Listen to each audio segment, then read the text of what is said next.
Bless up, Alla Queen and King. Bless up, Original Wrench Mob. Bless up, Team Rebel. We in the building. Are y'all ready for martial law? Right, so I'm watching the big clown show here. Breaking this up into a couple smaller videos, but still nonetheless very important here what Deborah Birx says. And this is what I have been massively warning people about, is this massive sort of surveillance grid in which everyone is tested everywhere. So listen in here, because they asked Trump about this and then he brings Birx up, sort of thing, to answer the question, and listen closely to what she says. Here we go. Public health experts have said that this would be better done if there were comprehensive surveillance testing, which we're obviously not in the position to do. I wonder if maybe Dr. Birx and Dr. Fauci would tell us whether they feel comfortable. Dr. Fauci and I will do it together. I just wanted to, that's why I wanted to put up the syndromic and influenza-like illness piece. Because what is key in this is the early alerts and getting in there before they even know they have a problem. And I think CDC has been remarkable in building these platforms. Dr. Redfield. So they're all on the same website. If you look at COVID-19, go into cases, you can find all of the data. And the beauty of it is the states are used to utilizing that through flu season.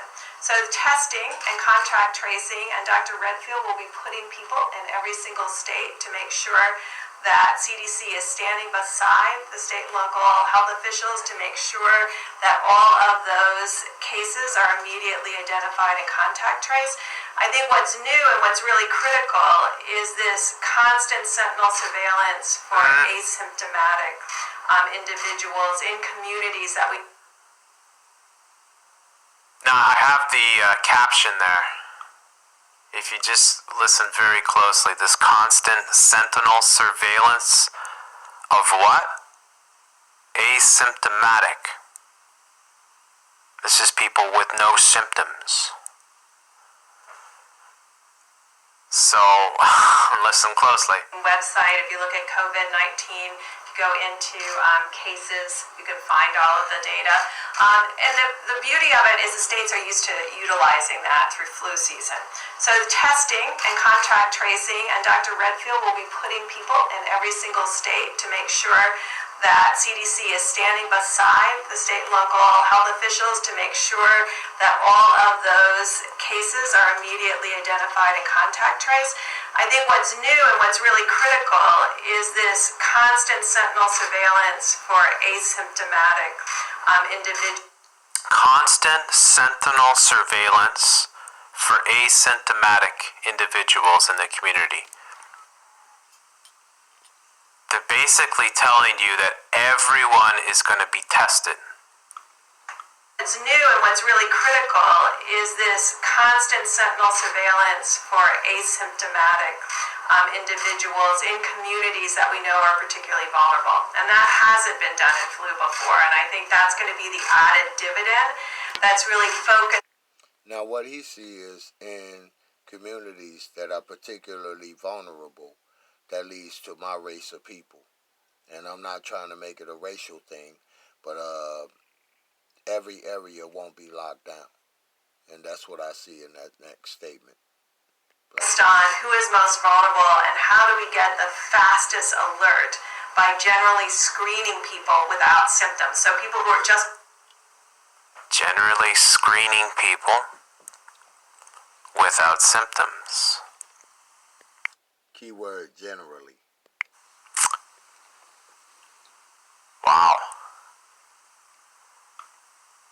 It's hard to just get this right back because it's live sort of thing. So do have enough testing capacity to do both that surveillance piece as well as the diagnostic piece and contact tracing.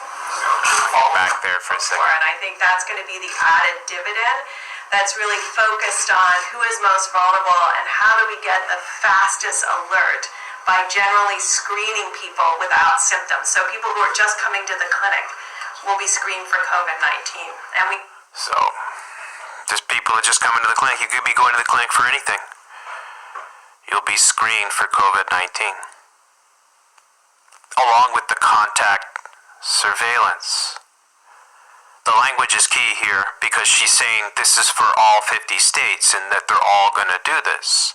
This is the surveillance system that they're laying out with this first wave of Kobe.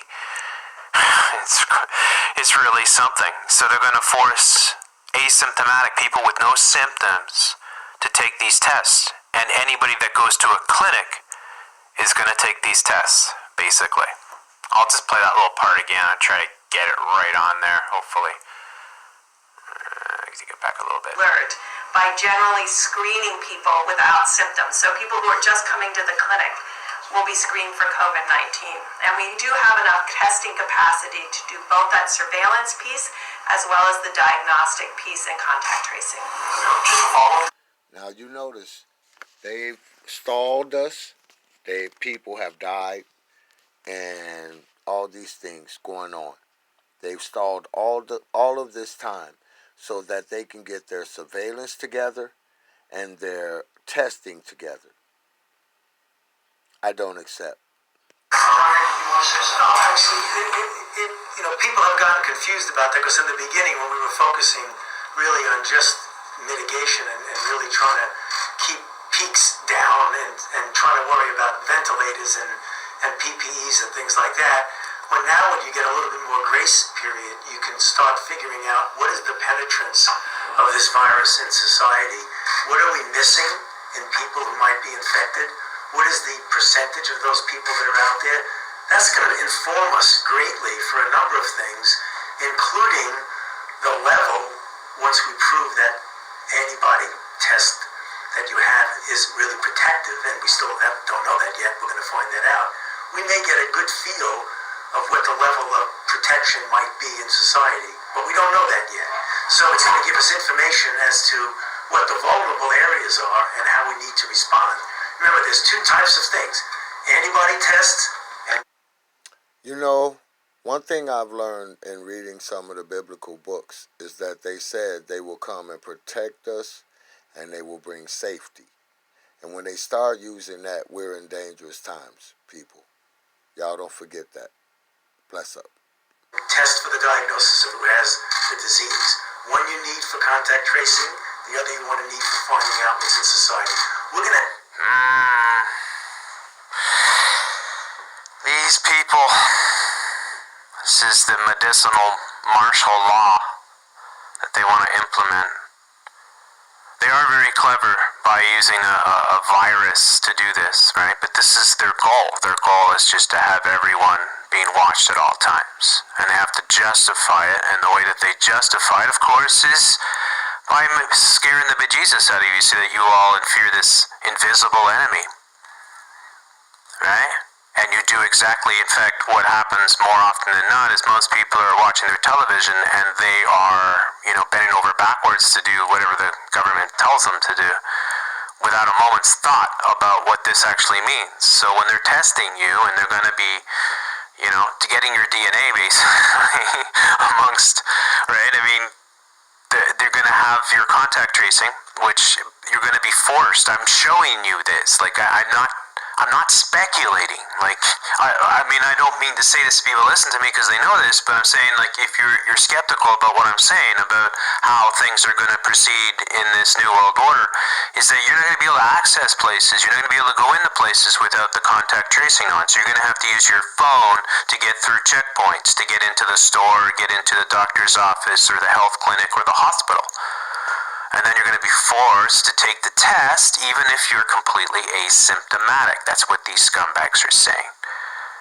So be very, very wary of how this is all playing out and how many of our rights this actually violates. It's hard to really put it into, it's just mind-boggling what they're gonna do if we allow them to do this sort of thing. We're gonna be constantly living in fear. You're gonna get those alerts all the time on your phone. Well, I mean, I showed that too, going back weeks with the contact tracing, and they're making it look like the whole contact tracing just came out of nowhere, and it's all these creative people, but it's in every single country, and every single country around the world is developing the exact same type of apps, and they all just started working on it, and they all just came up with the exact same idea, and isn't it great, and wow, isn't this going to be the solution? When they deprive most Americans of work, now the Americans are out clamoring, demanding that the government let them go back to work, and they're going to say, okay, yeah, you know what, we want to get you back to work here, so how about you do this for us, and then we can get back to work faster. You see? They might even be helping amp up the whole get back to work, or get America back on sort of thing, in order to roll this in. Because if you get enough people freaking out, I mean, think about the shenanigans that they're up to. They shut it down enough business. They squeeze people enough. They're not. Maybe their objective is not to squeeze them and completely destroy them, but just to squeeze them enough that they'll do exactly what they say. They say, okay, well, you want to go back to what we had before? Okay, let's do it. But here's the catch. Here's the catch. We need your saliva. We're gonna stick this thing up your nose, right? You're gonna have to go around with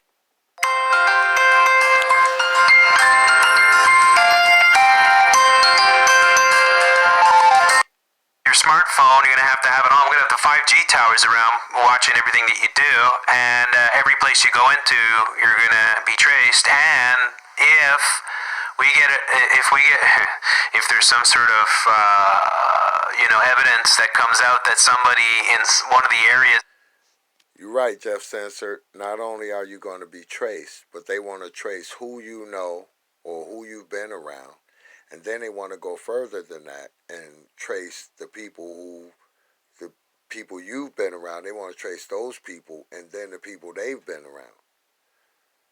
You're right. That you were in was infected. Well, guess what? Right? At your door, forced quarantine. So, yeah, I'm paying very close attention to this. I might do a live show later tonight. And don't be surprised when he say at your door, forced quarantine. Don't be surprised if they use AIs to do it. Artificial intelligent robots. So, the New World Order is ready to take over. So, pay attention. If I don't do one, I'll definitely do one tomorrow. For sure, 100%. But I'm going to try to get some shorter vids up and just, for the folks that don't have the time to watch the big live shows. And, yeah, I'm working hard behind the scenes. Hopefully, if you like my work and you're not yet supporting me, you can sign up for my Patreon below. It really helps me, as this is my job now that I lost my real job to Corona. But I'm doing the best that I can. And, you guys are awesome. God bless. Keep strong. Get this information out. Share these videos if you can. Get people talking about stuff, and get people questioning, scrutinizing. Leave no stone unturned. Everything, all our lives depend on this sort of thing, and we cannot sleep on this at all. We have to be ever vigilant, ever watchful. Sharing information. So huge thanks to all the people that are constantly supplying me with great information, and fight the good fight, be the change you want to see. I'll see you guys all on the next one. Take it easy, folks.